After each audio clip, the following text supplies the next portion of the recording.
Hello and welcome to Underlord's Universe, where we like to talk about stuff that inspires us to write and record our own music. We do that under the moniker Underlords of the Overworld, and our bass player writes under the name H. Prescott Lemon, and he writes novels and stuff. More on that later, because that's not what you stumbled across this for. We have our honorary Underlord Ice Travis with us today.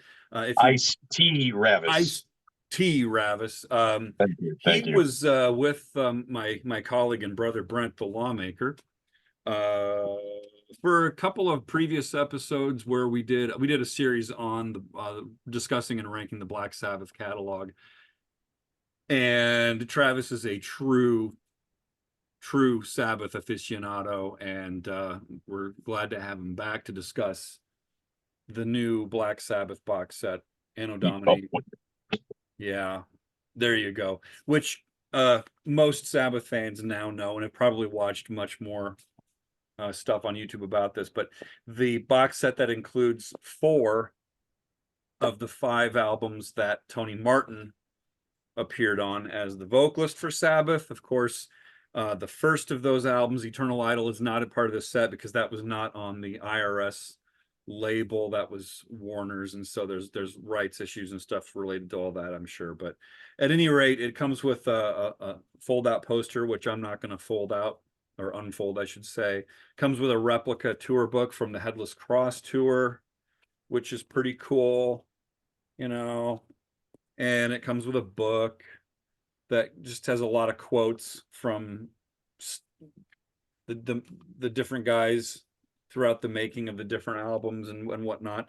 And of course, it has remasters of Headless Cross and Tyr. No booklets, though. You say no what? booklets. That's the downside. No, because no it's all because all the information is in the Well, not the lyrics though. There's no lyrics though. Yeah. And cross purposes.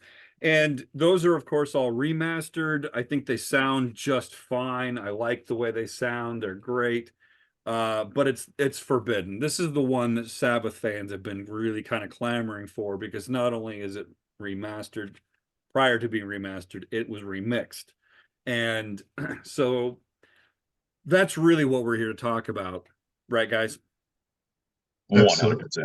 100%. I just want to say a few things about remixing and remastering first before we get into this, because some folks may not know the difference between the two. They hear those terms. I see people make references to remix and remaster interchangeably sometimes, and you kind of know that they may not understand what it is. So when you're recording music, whether you're recording 4, 8, 16, 32, whatever, now with digital recording, you can record so many different tracks. What that means, tracks, so like, for example, you mic up a drum kit. Depending on how you mic the drums and how many microphones you use, how many drums you have on your set, you could, for example, a lot of times you'll have someone use a microphone on top of the snare and the bottom of the snare, or you might, like recording guitars, you might have, 2 different microphones on a little off center on the cone of one of your speakers. I did a guitar solo once where we put a microphone up to right on the cab, and then one farther back, and then one about 20 feet away, just because we were curious to see how it would sound, and different microphones sound different. And so each one of those microphones is going to go into the recording process as a track. And, you add different guitars, different, drums, percussion, bass, DI bass, direct input bass, mic'd bass, whatever. You got all these different tracks. You have to mix that down to a stereo, which is where are the instruments panned and how are they EQ'd and what are the levels, et cetera, et cetera. Once you have that stereo mix, then you take all of the songs that you've done and you master them so that there's a sonic similarity from song to song to song. I don't know if that's a good description or not. That's a pretty good description, but also I would add, remastering in my mind, a lot of stuff probably pre 91, 92 need remastering the most, because you have a lot of stuff that was recorded for vinyl.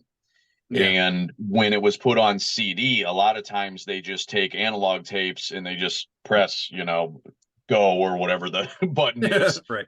and they put it on CD, and then you put it on and you go, and that's why a lot of people are like, oh, CD just doesn't have the warmth. Well, a lot of times it didn't, because if it was recorded for vinyl, then it sounded a little dead. And right around 89 to the early 90s, they started to go a little digital. It still wasn't digital per se. They were still using analog tape in the studio, but they were using digital means to put it on CD, and it automatically uh, started getting better. So a lot of things that are remastered, they're like, this album that came out in 1998 is remastered. A lot of the time I'm just like, that it didn't need it. Yeah. That's a marketing thing. But the 80s definitely, 70s and 80s definitely benefited from remastering in my Yeah, mind. So, and then you get into that whole issue with and because you can, when you master a song or an album, you can change the dB on it, the decibel, you know, mhm. and you get into that what was called the loudness wars, and Yeah, yeah. some things are just mastered like so hot that it's like, but at any rate, the bottom line is that mixing is taking the individual components of a song, all the different instruments, and making a stereo mix out of it. And then mastering, as you say, is dealing with the the finished mix. Yeah. So The yeah, big picture, and so to speak. it's kind of cool. There's been a lot of stuff remixed, in recent years. Remixed, like in Sabbath or Live Evil was remixed, which I think was a huge upgrade. We should do something on that at some point.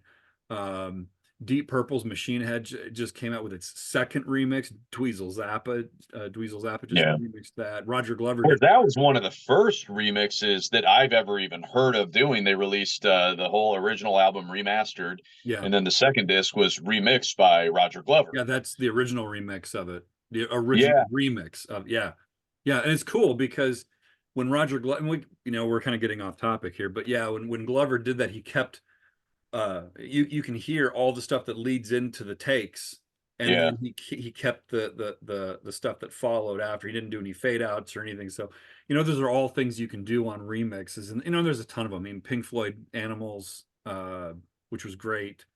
Momentary Lapse of Reason. Steven Wilson remixed a bunch of the Yes stuff. Vapor Trails, Rush, Vapor Trails was remixed. Yeah, and Vapor Trails, that one is one of the most peculiar ones, because Mhm. I'm a latecomer to Rush, as you guys know, and I couldn't wait to hear Vapor Trails because it was so just trashed, and then I think I heard the remix first, and I was like, this doesn't sound that great, and I'm going, how bad was the original? And then I was like, oh, that's pretty bad, you know. we we should maybe we will follow up this with a different a different series on remixed albums. I'm kind of itching to get back and do a comparison of Come Taste the Band, which Kevin Shirley remixed that Oh song. yeah, yeah. So yeah. But anyway, that's a little bit about the difference between remixing and remastering. Um, and so sometimes when you remix an album, as is the case with Forbidden, when you decide what goes into that final mix, you may not include every little thing that you recorded. You may not include a vocal harmony here or a guitar part there. And then when you go back, what is it, 20, how many years, Brent? 28 years later? Almost 30. Oh yeah, Yeah, 29 years. 29. And and it's like you listen to it again and they're like, wow, there's that little guitar bit. There's a little vocal harmony. Let's bring those back in. And in addition to dealing with like the EQing of the various instruments and the panning and stuff. My understanding, I don't know if I read this in the booklet or if I saw this elsewhere, but my understanding is that the guitars were actually reamped. Yeah, that was in the booklet. Oh, it was okay. That's Yeah, that was about the only new thing I learned from the booklet. It definitely, if you're not a like hardcore into it, you'll learn a lot. But me, I'm just like, okay, I know that, I know, and I saw that, and that was the big thing. I swear to God, he must have re-recorded some of these guitars, which I don't know if legally he can do, with that whole Ozzy, stupid lawsuit ownership thing. Yeah. And then I'm like, that explains it, because the guitar is so drastically different, It and is. it's such a creative way to remix it. I Yeah, was kind of actually, freaking out. yeah, we've actually done that ourselves, where you just, I mean, I'm not sure exactly how they did it, but you're basically feeding what was recorded back through your amps and remiking them and then recording the you're basically kind of almost looping the I recording Mhm. mean, through your it's amp. crazy because that makes me think of once again Deep Purple because I learned John Lord, he ran his Hammond through like a Marshall stack or something like that, and it's like, Yeah, he did. Yeah, Mhm. oh, so you yeah, can do all these things. You run it through an amp, yeah. whether it guitars, keyboards. I mean, it's amazing what you Yeah, can do. it's fun. Well, and John, John just did that as part of his live rig too. So, Yeah, but at any rate, now I'm not getting off on Deep Purple land. So, yeah, but that's okay. It's okay. closely related. But to your point though, I mean, and Brent, I think you and I have talked briefly about this before. The guitars are just huge Yeah. on this remix, whereas on the original, I think the original mix sounds like it was done in a cardboard box. It Yep. and It's very, very I claustrophobic. It's very, very claustrophobic, that Okay. original. and Suffocate. this I'll kind of shut up here and let you guys kind of get in here, but I do want to make an overall comment here about this. When this album came out, I was in college and it wasn't quite what I expected. There are some songs on here that I think aren't fully realized from a writing perspective, but more than anything, it was the sound of it. And it was just like I listened to this all the time when it came out because it's not like I hated it. I didn't dislike it at all. Well, I shouldn't say at all. There was things about it I disliked, namely the sound. And this is kind of the big point for me. It wasn't what it could be. I could hear that this album could be so much better. And here we are almost 30 years later, and finally I'm going, okay, this is what it should have been right here. And Mhm. so when I say it, even almost 30 years ago, listening to it and thinking this is not what it could be, that's actually a compliment in terms of most of the songs. There's a couple that I still have some issue with, but anyway, that's kind of like my overall thought on it. It just sounds crisper, bigger. It's the drums are snappier, etc. Well, if I may interject real fast, I just had a quick thought about Mm-hmm. this whole thing, this whole just Forbidden being released and whatever, because if you out there are watching it, or you, Brian, or me, or Brent, you did not hear from this, you did not hear about this from blacksabbath.com. You did not hear Oh, about this from the Black Sabbath YouTube channel. You had to go through the Rhino website or Tony Iommi's YouTube or whatever. They the Ozzy and Sharon are still so insecure about his lack of talent, and he's talented in some aspects, that that they are still trying to bury this. They won't even let it be promoted. This little rinky-dink album that I got because they couldn't even give it away. you have Hence that the little cutout. notch. Mhm. And they are so threatened by that, but for good reason. Because as the biggest defender among the three of us, clearly I was the biggest defender of this album. I think out of I forget how many Sabbath albums there are. What, 24? 22? I don't know. But Forbidden, I think, came in for me at about 11 on the ranking. I'm Yeah, having it was trouble somewhere remembering. in there. Yeah. So I was half expecting to get this and be a little contrarian and be like, okay, I knew it was going to be good. I was excited. I knew it was probably going to be better, but I was going to be like, yeah, this one, I like the old stuff better. This one I like, and I am here to tell you, every single track is just an extraordinary improvement. Mm-hmm. And that is not to say that I think every track is perfect, and I have some very nitpicky issues that do not affect my overall enjoyment. We can get into that in a little bit, but the drums infinitely better. I mean, Cozy shines on this. Yeah. The bass sounds better. I Yes, didn't think they could do much with the bass, but it sounds amazing. it does. Yeah, Neil The Murray sounds vocals, great on this. He does, finally.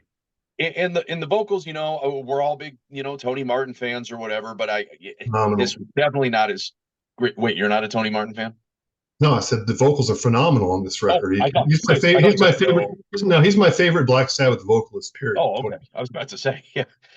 Well, but anyway, and I'll shut up here in a second. But the vocals with a little bit of harmony and all that, and just some better processing or mastering or whatever, sound amazing. I mean, it is a huge improvement. But I will say that I thought the guitar was the best part of the original product. I thought it sounded pretty good.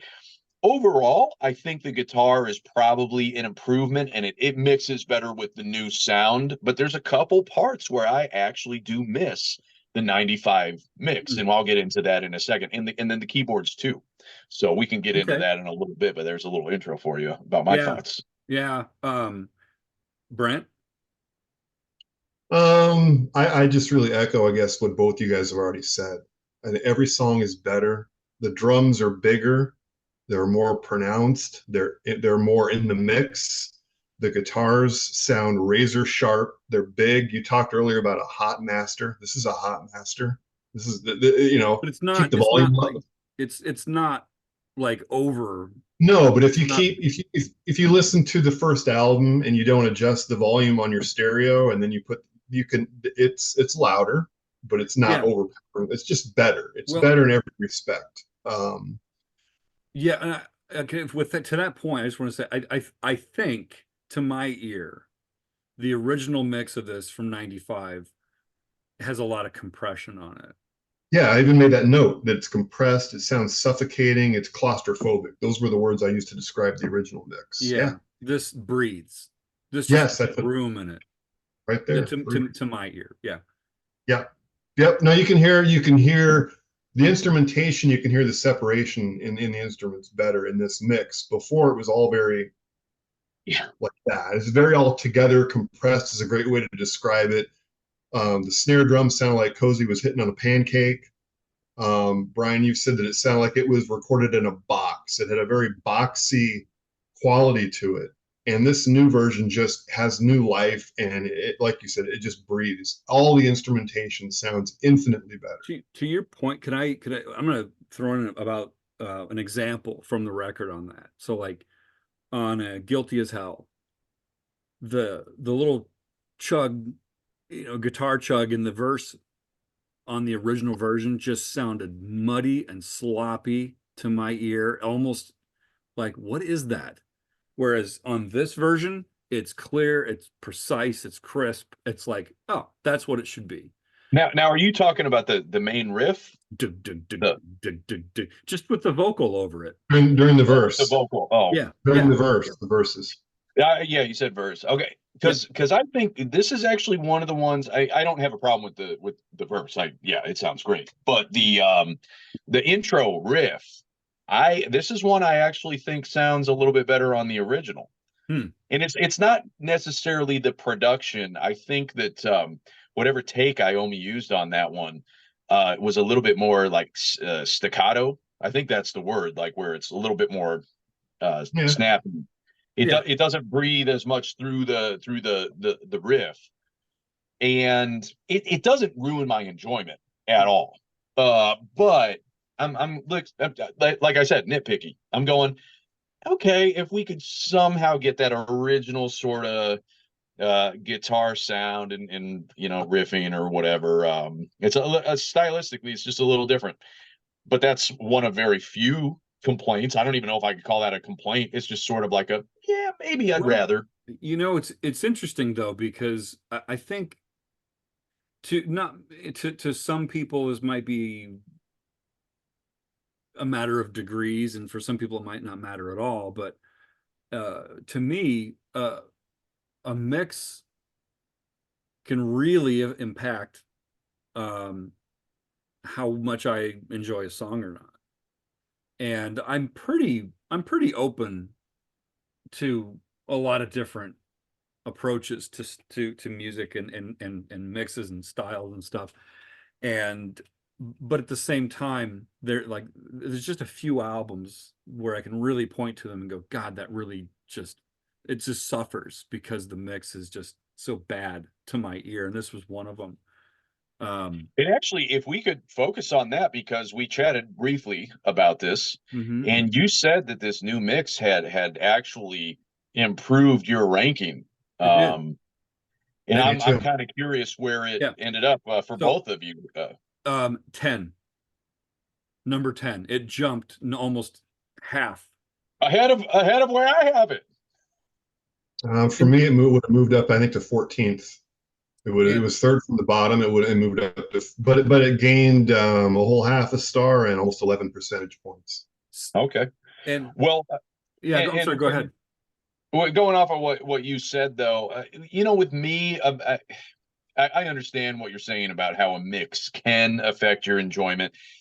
Typically for me, it never has. I can listen to some of the worst sounding stuff, and 20 seconds in, first 20 seconds, I'm going, oh, this is bad. And then after that, my ears just adjust. I think it might have something to do with listening to a lot of Norwegian black metal, but this one, the only one, and I don't have my ratings here or anything, the only song I think where I can actually look at it and say, like, okay, I view that differently, is Shaking Off the Chains.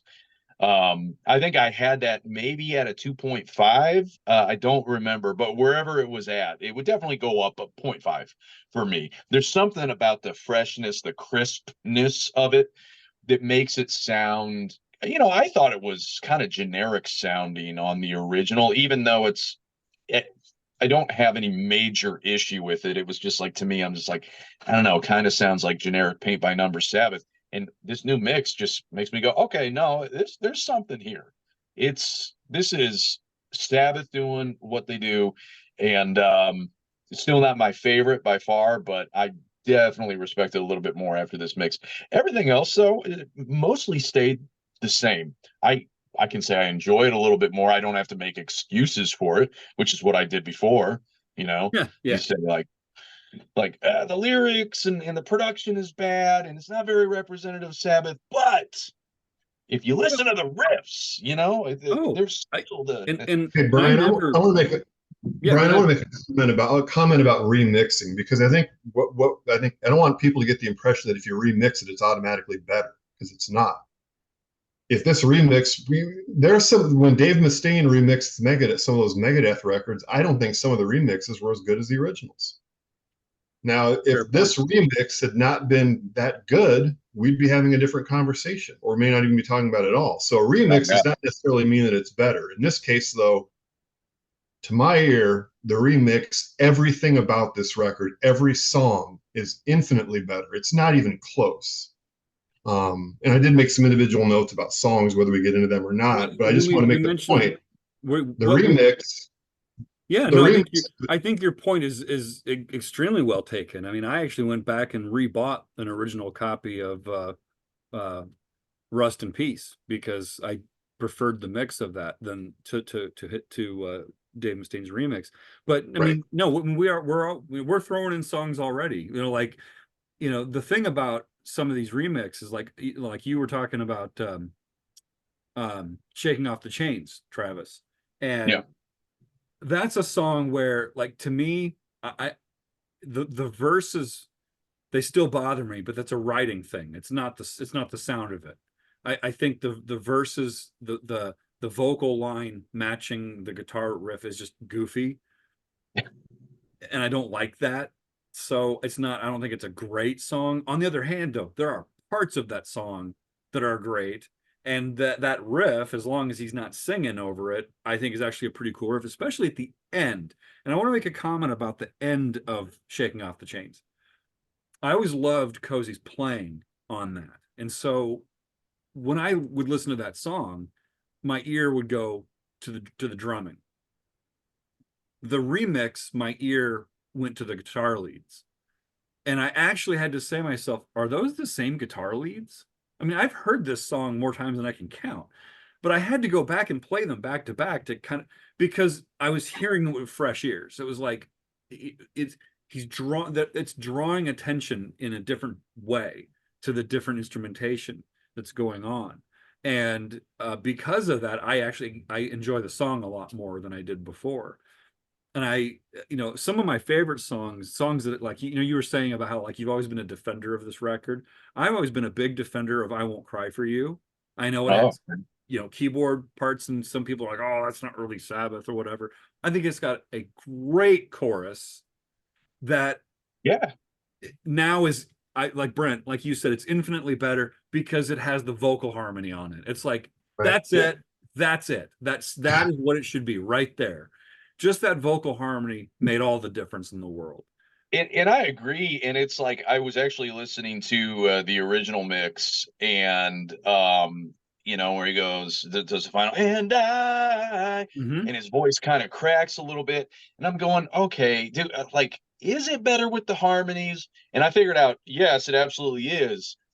But the original mix, where it's without the harmonies, that would kill in a live setting, to hear him belt that out live Yeah. without the production value of having three other Tony Martins, harmonizing or whatever. Well, and that's why there should have been a live album that included that song. But I agree with that, and that's what makes a live performance a little different than a studio performance. Yeah. To me. Now, I will say, with I Won't Cry for You, that is one of my other gripes, though, with the keyboards at the beginning. And once again, I got to say staccato.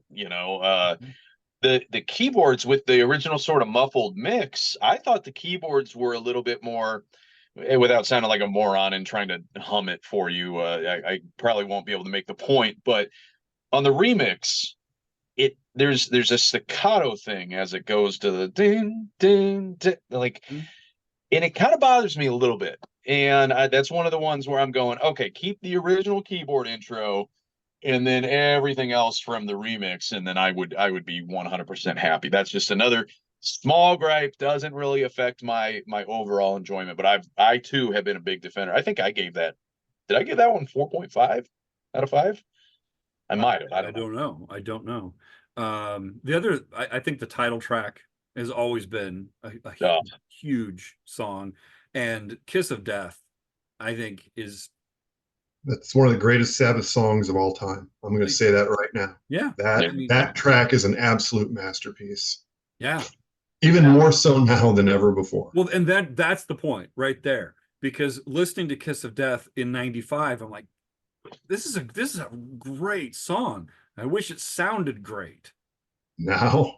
And it's like, now it does. Yeah. It's yeah. And I will also say that, like Sick and Tired. I always thought, oh, Sick and Tired, it's fine. I don't have any problem with it. For whatever, it's just catching my ear a lot more now. And it's like, yeah, I really like that. Because Sick and Tired was never one of the songs that I would really point to on this. I would always point to the title track, Kiss of Death, I Won't Cry for You. But we haven't talked about The Illusion of Power. I was waiting for that. Okay, where has it improved at all? Oh, absolutely. Oh, okay. Yeah. It's still, man. It's still goofy. I still don't think it's a good song.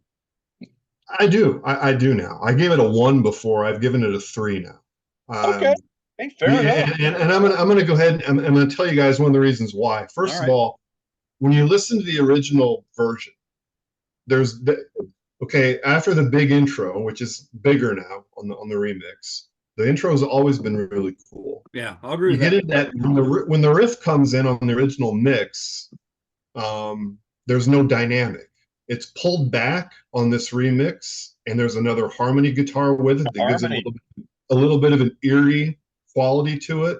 Yes. And so because they pulled it back and made it less prominent, that gives the song some more dynamic. So for me, that goofy part with the spoken word vocal, which I'm not huge on, I like it a lot more because of that dynamic. So really, I'm actually in agreement with you about that. It's just a matter of degrees. I still don't like that vocal. The verses, I think, are dumb. The middle rap part, with Ice-T, I don't like that. Although I love the riff underneath. The riff is great. Oh yeah. That's great. I think the highlight of the song, but it's lost underneath, you I know. would the highlights to me of Illusion of Power are the bookends, the beginning and the Bookends. end. That to me is great.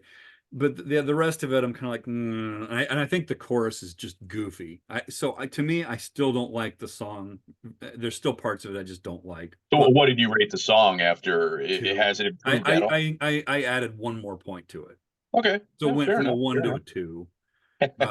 Yeah, I But mean, but you know, but I said, I just want to add one more little thing, because Brent was talking about going from that intro into that riff. In the original mix, it just, the intro ends and then the riff comes in. There's a guitar swell Mhm. that's there now, and that, I think, those little dynamics like that are to me, it's more listenable. I like it a little bit better. I still don't think it's that great, though. I think it's got some problems as a Can I song, just but can I that's, just point out quick? Oh, sorry, Brian. no, I Go was ahead just and gonna say finish. that to me, the low point on the album is the first track, and to me, just gets better after that. So yeah. I was just gonna say that now there's no song on the record I gave anything less than a 3. I Mm-hmm. can't say that about the original. Um, I know some of the high points for me are Forbidden and Kiss of Death. oh yeah, I think now those are both 5-star songs. I put Forbidden as a 5-star song. Just a couple notes about some things that I heard when I was listening to Mm-hmm. this. We talked about shaking off the chains. The outro has always been my favorite part of the song, but now I actually like the song on the whole a lot more. Mm-hmm. But the drums and the solos at the end just now have a little bit more life to them. I love that oh, part of the Yep. song. Agree. On Sick and Tired, I love Cozy's hi-hat, the intro, and then after the verses, what he does on the hi-hat. Those little things now come in a lot. They're a lot crisper and clearer. The ride cymbal that he does on Kiss of Death during the main riff and going into the bridge. Those things, those little nuances are buried in that original mix, and now you can hear all this little ear candy all over the place. Let me ask you, did you listen to it on headphones or just No, okay. just on my stereo downstairs. Okay. Um, Even like Tony's little little solo, little lead breaks that he does, like on Kiss of Death. Mm-hmm. You could hear them on the original, but now they sound so much better. They're brighter, they're more prominent, and you hear all that great work that he's done. So I couldn't be more pleased with this So, remix. It's just okay, absolutely phenomenal. can I ask you, let's address the what had been the bonus track. Japanese bonus track is now part of the record. Loser Gets It All. Yeah. that's the best of the 3 bonus tracks in my mind. I Yep. absolutely Yep. agree with you. It is. Absolutely, hands down, hands, like, Yeah, to me, yeah. there's no question about it. I can see where the other 2 songs are kind of like bonus tracks. Like, oh, okay, it's nice to have them. I'm glad I have them officially released now. But to me, Loser Gets It All actually rivals half the songs on the rest of the record. Yeah. It's a killer little tune. It's got a great riff to it. It's short, snappy, concise. I love Loser Gets It All. I think Yeah, it's, they could have put it like after maybe like Rusty Angels and before Forbidden, and it would have. I was gonna say this. I would just sequence it differently, because Yeah. Kiss of Death is such a perfect end to the record. Yes. So Yeah. yeah, sequencing. Yeah, that actually would have been a really good spot for it. I think. Did you say between Sick and Tired and Rusty Angels, or between Rusty Angels Rusty Angels and and Forbidden. Forbidden? Okay, yeah, that would have been a good spot for it. Or the other one. Yeah, I think so. Or you know what? No. You know what? If I were resequencing this, I would have actually. First of all, if I had any say, I probably would have said, ditch Illusion of Power. Well, no, you no, can't hang do on. that. Yes, you can. Look, no, just hear me out. I'm Ice-T Ravis. I veto that. Okay, go ahead. Hear me out. What I would have done before the album ever came, if I was involved in this and I had any kind of say, I would have said, ditch Illusion of Power on the record. Make it some sort of a weird ass novelty B-side thing. Okay. Or no, sorry, go ahead. Hang on. Or rewrite the darn thing, because the intro is a perfect intro to the record. So okay, I have some problems with it. Okay, so let's say they come back and they go, no. We're keeping Illusion of Power. They're just like you. We're going to keep it. It's going to be the opening track. Fine. If that's the case, then put Loser Gets It All as track 2 before Get a Grip. And honestly, put it out as a single. It's that good. Yeah. That's all I'm I saying. can It's see that that. good. It's that good. Yeah, I'm that sorry, does make me think though. What if they did have a little side project where it wasn't just Illusion of Power or some other song, but actually did like an EP, like a Body Count Black Sabbath EP? I don't know. I could get into that. Mhm. I would have bought it. I would have bought anything they did back then. I still would. Yeah. Well, you know, And it's kind of like if Dream Theater's The Astonishing was a Petrucci Rudis thing instead of a that's Dream Theater. exactly what I was just thinking, by the way. Oh, I don't know really? if we've ever talked about that, but I have thought that like Petrucci and Rudis, they did a little side project that I've listened to like exactly like 2 or 3 times, but I have no ill will towards it. Just the night of guitar and piano thing, whatever that was. Yeah. It was fine. And if they did that, I probably would have thought the same thing. I would have been like, okay, Astonishing is fine. But as a Dream Theater album, like just Yeah. I'll take Illusion of Power on repeat for 24 hours before ever having to listen to The Okay. Astonishing just once in full. That's it. On that, I agree. On that, I agree. Okay. We should do just an entire episode just on The Astonishing and nitpick it. It'll Just be a saying. long episode. It'll be the longest episode we've ever done. Can I make a I don't comment think it about the would title because track? I would go at the very beginning. I would go, this album sucks. There's 3 redeeming things to it. I'll name the songs, and you guys can discuss the rest for 2 hours. I'm gonna go like, Well, we'll see. We'll Can I- cross that bridge when we get to it. Brent, what are you going to say? Yeah, can I make another comment about the title track? Because Travis earlier talked about keyboards. Or Forbidden? Yeah. Yes. So the keyboards that were in Forbidden, they're not in there anymore. So Brian, earlier in the episode, you talked about how when you remix, you can either add or the keyboards in Forbidden are gone. So consequently, the song is heavier. yeah. It's not why I like it more. I like keyboards, but those keyboards, if you're listening for them on the title track, they're gone. They're mixed out. I think they even mentioned that in the booklet a little bit, where they're just like, "Hey, Jeff was great, but some of these songs really benefit from kind of pulling back a little bit." I think that's I think that's one of them. I think I didn't dislike the song with them, but I like the song more without them for whatever reason. I just think totally really good and without. I don't know if on the very, very beginning of the intro of Illusion of Power, if it had keyboards. I always thought it did. And on this remix, it doesn't sound like it does. I don't think it ever sounds did. like, I don't think it ever did. yeah, but the mix was so weird that I always thought it was like keyboards and guitar doing the intro. And now you can tell it's just guitar. Yeah. So yeah, that's what it sounds like to me. Yeah. Hey, let's talk about Rusty Angels, which is Sure. another high point for me. I mean, I'll give you my thoughts. This is actually one where the intro riff, I might not necessarily like it as much as the original mix, because I'm trying to go back to my high school band days to pull out the proper terminology, but like okay, it's in a major key, right? Did I get that right? Yeah. Yep. So, but it still sounded pretty dark. But now with this new mix, it definitely sounds like a major riff, because at the end, the higher notes in the Tony's riffage, so to speak, stand out a little bit more.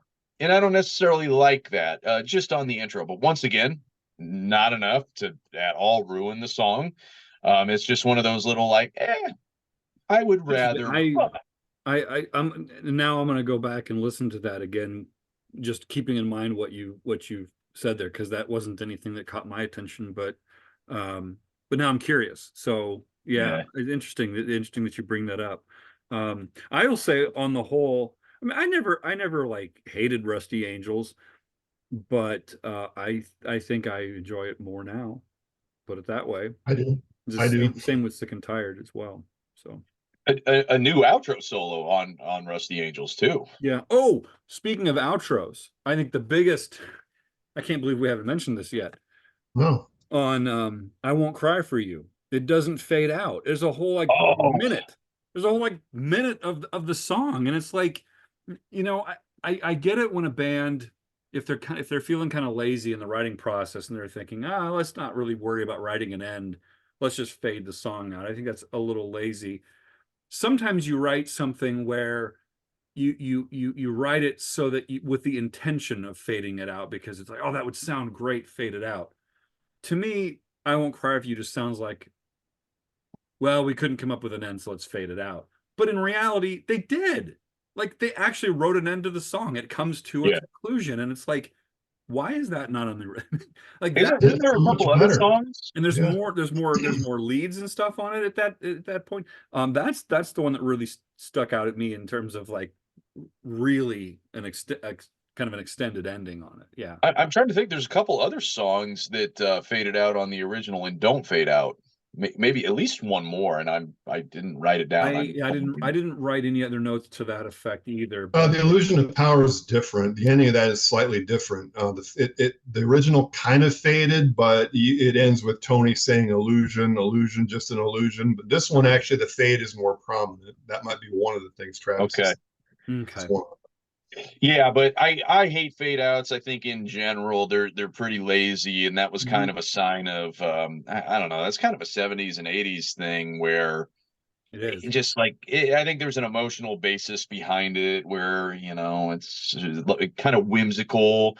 I don't know if that's at all true, but that's I get the sense that that's kind of what the mood was back then. But it's like, no, I mean, I don't mind stuff in the studio sounding, a lot more produced than it is live, but I also don't like to be reminded that it's not live, if that makes any sense. And when you fade out, it makes total sense. 90% of the time I dislike fade outs. I personally only like a fade out if the music itself kind of has that kind of pull, Oh yeah, there's a couple times, yeah.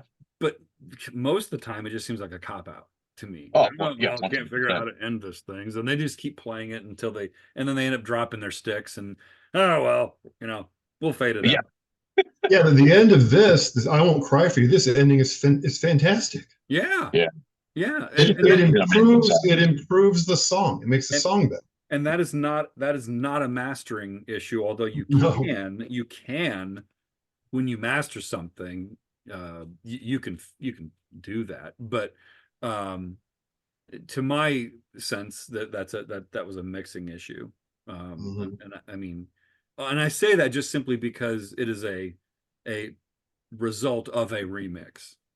So I'm assuming that the original decision was, well, we'll fade this, but I don't know why they made that original decision. Did Ernie C mix the original as well as produce? I know he produced it. I believe he did. I'd have to look at the notes. I believe that he did. Yeah, I think so. And I think, coming from kind of the rap and rap metal background, I think he had a different sonic sensibility. I think there's more compression and stuff used in some of that music, which is not to say, and I think this is an important thing, because we've all been, especially Brent, you and I, we've been bagging on the original mix of the album and how much we dislike it, but a lot of these things are a matter of taste, and it's not, I mean, somebody might listen to the original mix and go, well, that I actually prefer it. And if somebody does, then that's fine. That's great. Ultimately a lot of these things are subjective, and it comes down to, how does it make you feel? What does it make your ears do? What is it? How does it, how do you respond to it? And, I just respond to this so much better than the original. Yeah, and me too.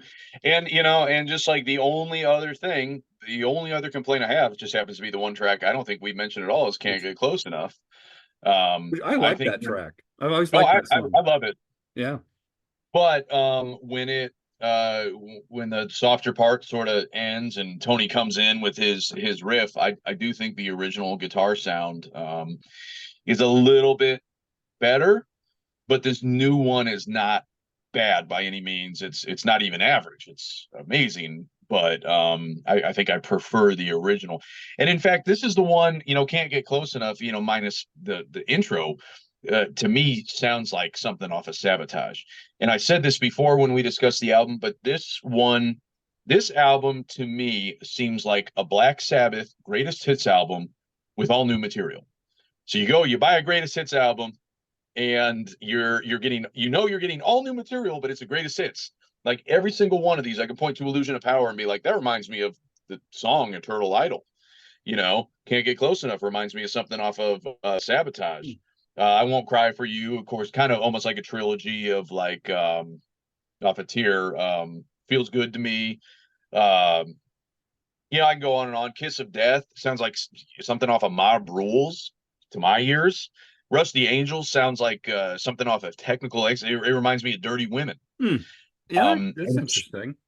And especially the new guitar solo outro, really reminiscent. The riff that sing the chorus over really kind of sounds like the end of Dirty Women, without at all being a ripoff or anything. It just has that similar style. It's like one of those things where not like a million people are going, clamoring for Dirty Women or whatever, but everybody's always like saying, "Oh, Metallica should do another Master of Puppets or whatever." Well, if people were saying, "Oh, you should do another Technical Ecstasy," it's like, well, Rusty Angels is like a cool sequel, except 2 decades later about something completely different, just with a similar style. So that's one of the reasons why Forbidden, I've always had such fondness for it. And I even told you about when I got it with the little notch for $2 in 1996, when no CD in America cost $2. I didn't listen to it much, but after getting into Tony Martin, I kind of came back around, and then all of a sudden I'm just like, dude, there's some good shit on this. There's not a single bad Tony Martin album or Black Sabbath. No. But Brent, what month did Forbidden come out? June. Okay, so I was going to say I was at Iowa State, and I don't remember what the name of the record store names was at the time, but I bought it when it came out, Yeah, me too. the names, and I was like, and this it's interesting between like this and Iron Maiden's X Factor and some of the other classic bands that Rush, for example, with counterparts from the year before, or no, that's 92, excuse me. 93, yeah. So these few years there when grunge is really coming on strong, and I was holding on to these classic bands, and it's like I'm just still kind of stunned sitting here thinking that all these years later we're listening to this album as if it's new again. And I mean, yeah, and it's one of those things that's kind of surreal to me. You guys are a little bit older than I am, that you were there. You saw the Dehumanizer tour. And to me, it seemed like an eternity before I got into them, but it was really only 4 years before I got into Sabbath that they had the reunion with Dio and everything. And at the time I was anti-Dio because I was a dumb, like barely a teenager. And Forbidden, it was practically new when I got it. I didn't know that. I just go, $2, oh, it looks like it's shitty. I'll buy this and make fun of it, but I can't pass up a $2 CD. And it was at Best Buy, by the way, which is now a Big Lots where I got it from. But it was Best Buy at the time. And it's just amazing to me. And at the time, I think when I got it, they had not even announced the reunion with Ozzy. So I got this going. I don't even know. Like, this is just what they are going to continue to do. And then shortly after that, they announced the reunion with Ozzy and all that. It's very surreal that for you guys, you were holding on to it. But for me, I was discovering it and basically giving a middle finger to everybody I was in middle school with that are listening to grunge and wearing all that. No offense if anybody listening loves Nirvana, and there's some good things about Nirvana, but that just wasn't where my mind was at. Where the pop, it was basically around this time I literally just stopped listening to radio. And I, to this day, like I was just at the store, and I said to my wife, I go, "Is this a Taylor Swift song?" She said, "Yeah, it's like the most popular one." It was like Boyfriend or something like that. And I knew she had a song called Boyfriend. It's been out for probably 8 years. I don't even know. And I go, oh, well, now I can say I've heard it. She's like, oh, you've heard this before. I was like, but I haven't. I don't listen to Spotify mixes. I don't listen when I go into the stores. I don't turn on the radio or whatever people do nowadays. Mhm. I get in, I plug in my phone to my car because it doesn't have a CD player anymore because that's where we're going.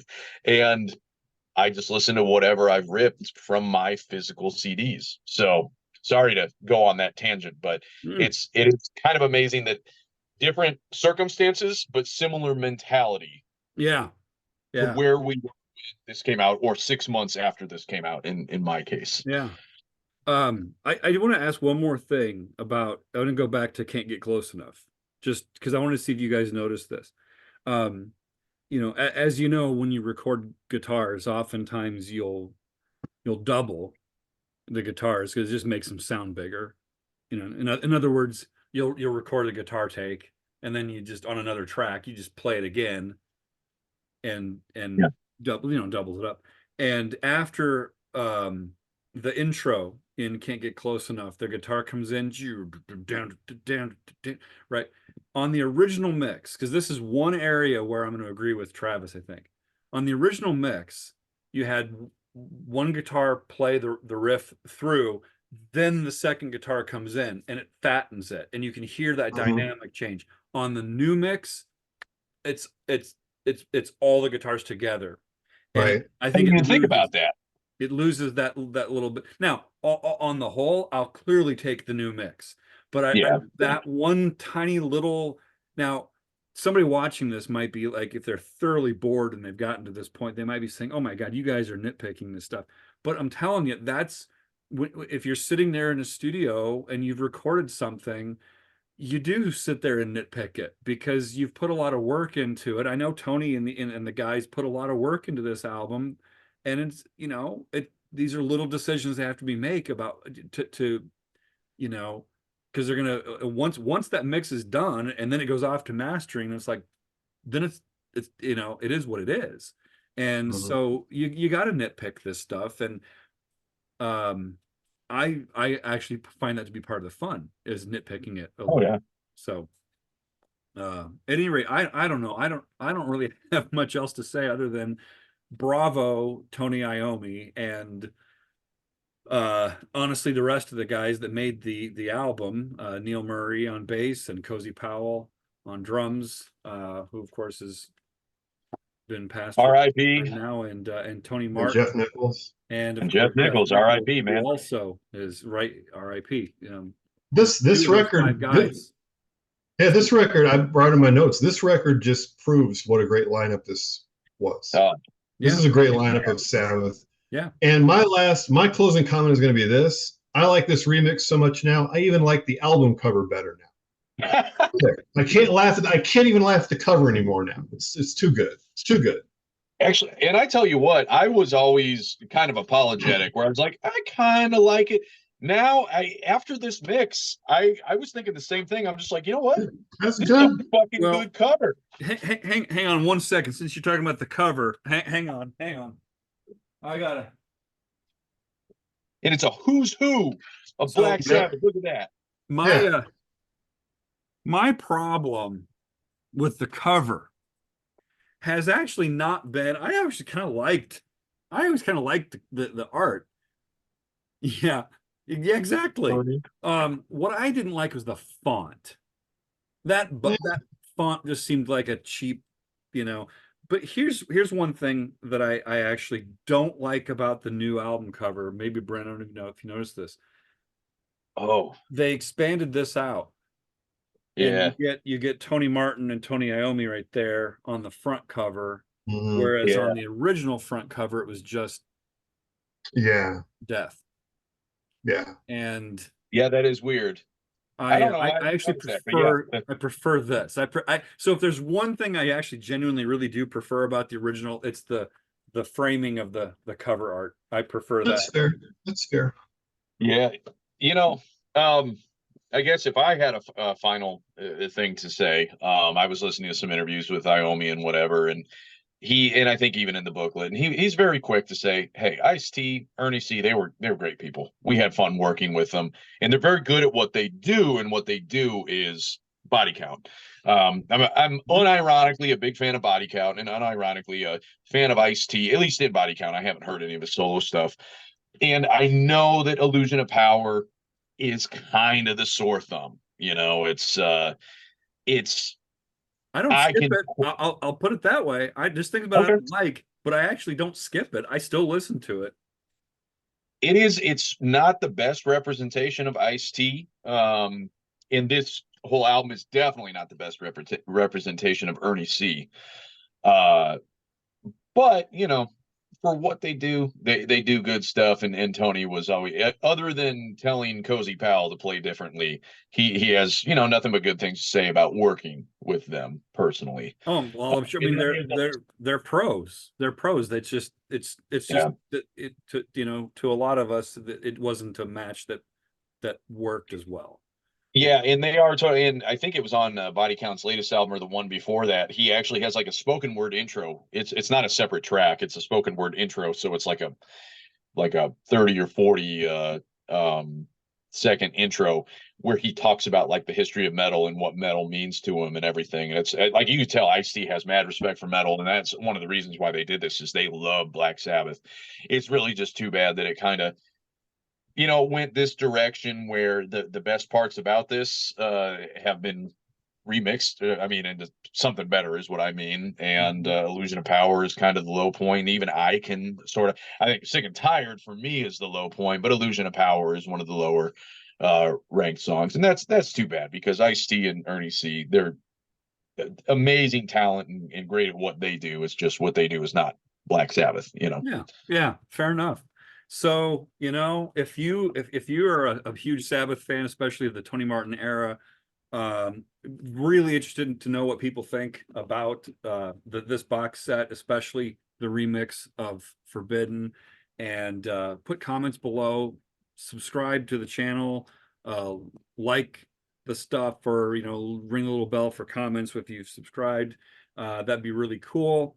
And I just want to say a couple things about our own stuff.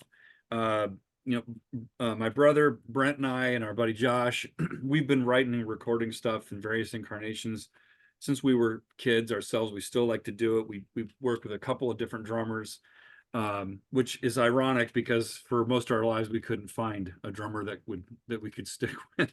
And and we started off as an instrumental band because none of us could sing. And we wrote an instrumental album just jamming around and ended up recording it, and it's really good for like you know, it's good beer drinking music if that's your thing, or if you're, you know, playing pool.